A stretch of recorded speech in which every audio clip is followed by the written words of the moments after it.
So there's this thing that happens when you're a YouTube creator. Some new thing will get announced or released and it'll drive a whole bunch of traffic to an older video you made on something related. Often this is great. I made a video about Doctor Doom way back in the day and it did pretty well, and then months later there was a wave of MCU casting speculation, and for some reason that made Line go up. But the flip side of this is always the fact that these waves of Johnny-come-latelys are pulling up with context or having been informed by a consensus that didn't exist when you made that video. And the latest example of this I've experienced, do you get it? Came with an influx of 2024 YouTube.com users to a 2022 video containing this line. The only X-Men animation to be made since this cancellation is the upcoming X-Men 97, a continuation of a 30-year-old show. One wonders if all hope of breaking new ground with X-Men adaptations died with Wolverine and the X-Men 12 years ago.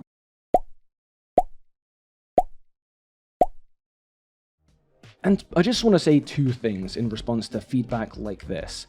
First, I think this was a perfectly reasonable thing to say 2 years ago. All we'd really seen from Marvel Studios' animation team at that point was What If, all we'd really heard about 97 really hammered home the continuation idea, and so on. And second, yeah, I was wrong. I am eating my words.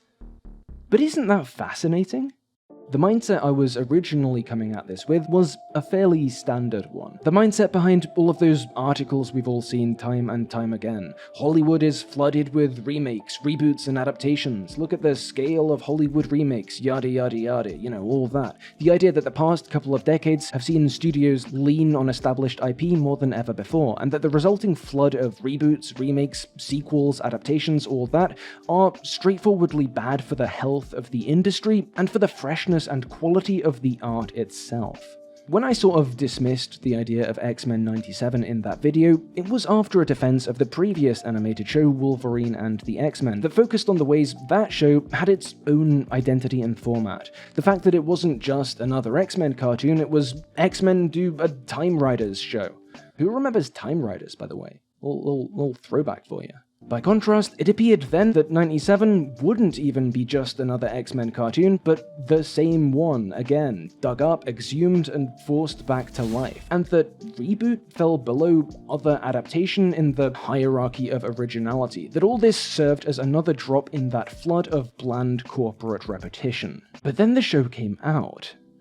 Vague spoilers for season 1 ahead, by the way. I'm going to say the same thing you've heard from everybody else by now. Despite being based on a 60-year-old property, despite being a direct revival of a 30-year-old take on that property, X-Men 97 is the most fresh-feeling thing we've seen from Marvel in a while. And I don't just mean that it's a very 2024 take on the franchise's allegorical backbone, like I touched on a tad in that long X-Men video a few weeks back, or that the visual design gets the modern retro balance spot on. I also mean that even the parts of the show which spring forth from existing sources, be they continuations of 90s animated storylines or episodes nominally adapting decades-old comic book plots, are tweaked, rearranged, and punched up until they're borderline unrecognizable.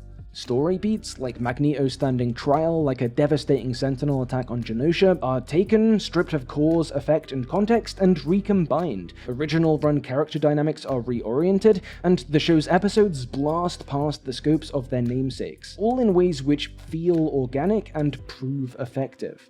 The trial of Magneto, E is for extinction, fatal attractions, things which in their original forms were disconnected, inspire a unified story which invents as much as it adapts. It doesn't matter if you'd read all that before, if you'd seen every 90s episode a dozen times, this season was new to you, despite being an X-Men adaptation, despite being a 90s show continuation, despite, on paper, being at the bottom of that originality hierarchy. A hierarchy I'm less and less convinced is a useful concept. Let's talk about movies, and not X-Men movies either, just movies. The most recent one I've seen is The Fall Guy, and I only learned it after I'd seen the movie when I was working on that Movies That Aren't Real video, but that film wasn't exactly an original thing either.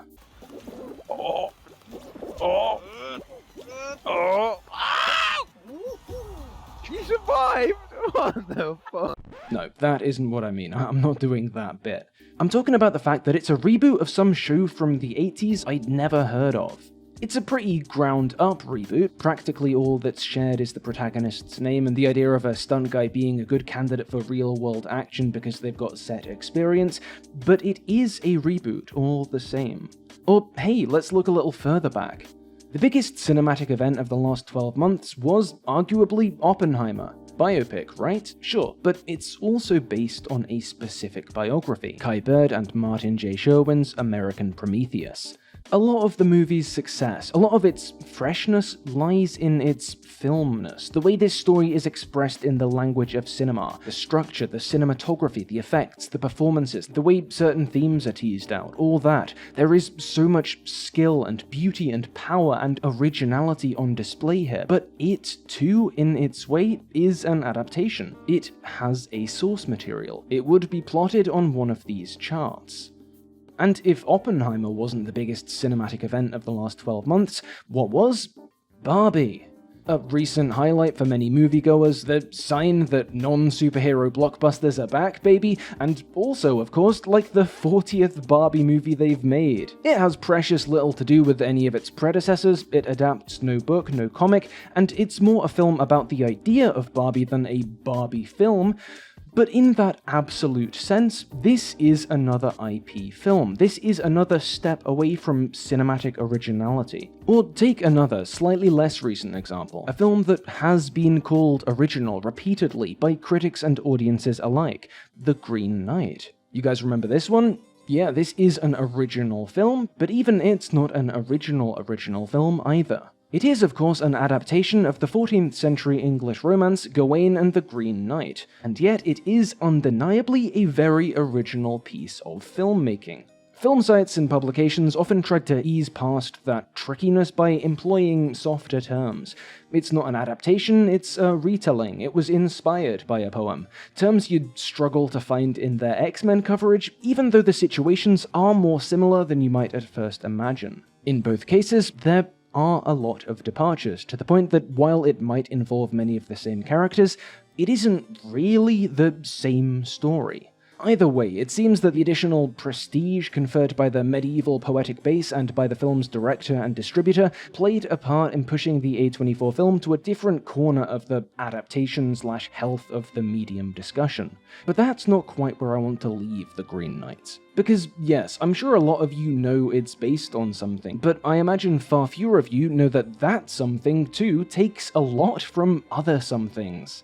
As is often the case with medieval romance, it's fairly easy to trace back some of the poem's plot motifs to the places the Gawain poet got them from. Most obviously, there's the whole stranger invites beheading in exchange for future beheading, which he got from, you ready for this, the Livre de Caradoc. And from the way the poem inverts familiar chivalric tropes, the knight getting tested in the bedroom rather than on the battlefield, for example, it's even been suggested that Gawain and the Green Knight is, in part, a satire of other contemporary tales. In the 1300s, this might have read as almost the Spaceballs of late medieval English Arthuriana. And speaking of, what about something like Spaceballs? It's very clearly a response to the sci-fi of the moment, particularly Star Wars, but it's not an adaptation, is it? And what about Star Wars? Again, not an adaptation, not a parody, but in large part a pastiche of older texts. In that original video, when I was wrong about X-Men 97, I'd placed a fresher feeling additional adaptation above a reboot/continuation in that adaptive hierarchy. But what conclusion is there to draw except that this was wrong too? What lesson is there to take from the rest of this discussion except that we could do with rethinking the idea of a hierarchy, a clear structure of greater or lesser originality, less or more damaging types of media altogether? Where does originality start? Where does adaptation start? Where does inspiration end? Where's the boundary between a source and a source tradition? Can we locate any of these points on our line? Where? Even if so, if you can decide that half of these are original and half are not, would the media landscape really be healthier without those that fail the test? So I'm not saying we should all just be happy unreservedly about comic book movies, sequels, reboots, remakes, book adaptations, and so on continuing to be popular. And I'm not saying every film is as original as the next, but I am saying that I think the binaries and hierarchies we often operate with could do with a rethink. And I am saying that maybe there isn't a dichotomy here. Originality versus adaptation, IP versus novelty, whatever you want to call it. Maybe there's a spectrum instead. And that's the end of this X-Men video. We really talked about a lot of X-Men stuff, huh? Nightcrawler, Rogue, Wolverine, all characters we really got to grips with here. Anyway, if you were entertained, how about becoming my pay pick via Patreon or YouTube? Banger videos don't just materialize from thin air, they gotta get made, and if I can't earn enough to support that process of making, the banger videos will simply disappear. Huge thanks as always to all my existing supporters, especially Hanan, Daniel Goldhorn, Magath, Ryan Emily, Something Capitalism Bad, Thomas R, and Weirdy Beardy, and I'll see you all soon.